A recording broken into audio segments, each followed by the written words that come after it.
glad you could join us today. Thank you for joining us. Every person is unique and has been created in the image of God. Now, from the start of our marriage, Judy and I acknowledged that we would have to remain teachable in order for our marriage to flourish. That way we wouldn't become stale and boring.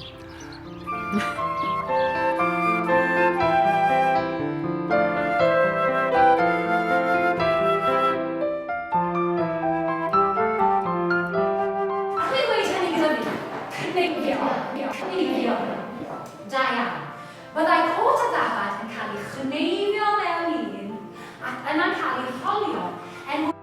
Is a student only found in a classroom with these tools, or is it a way of life? Do we ever get to the point where we've got no more to learn? We went to a church in Carmarthen on Sunday, and there was a preacher who was talking about Achan. And he told us that when he started the subject, he had a particular idea in mind, but as he developed it, it didn't turn out the way he expected.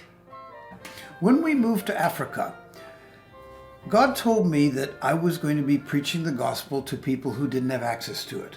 Now, I thought, okay, that's my job. I'm an evangelist. I had no idea that he was going to lop off a ton of flesh off of my spirit and really mold me as well. I was going to be taught a great deal myself. Actually, I think that's a really important concept, that wherever you go in life, whatever you try to achieve, if you go into it with the idea of being willing to learn as well as being willing to teach, I think we will end up with a far better world. When we don't listen to the other, it's like these barriers. The message is we don't have anything to learn from them, and they are not valued.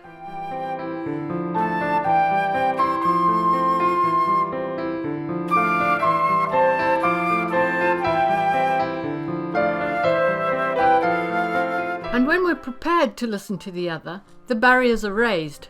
The other person feels valued because their point of view is taken into account. How would you describe a person who's not teachable? Stubborn. Go. A person who is not teachable wants their own way, completely selfish. Okay. And the problem is it's a kind of slavery. It doesn't actually leave space for anything to one side or the other. So it leaves no room for argument. No. That's what the real drama, I think, of sin is.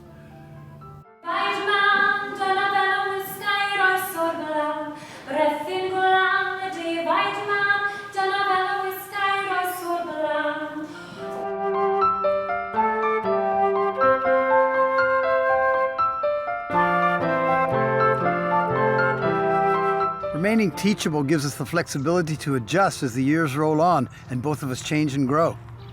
Next week we'll be speaking with Sandra and Benza again to follow up on their adventures. See you then. God bless you and your families. Bye for now. Bye-bye. Jesus showed us that love is sacrificial. If you love me, show me.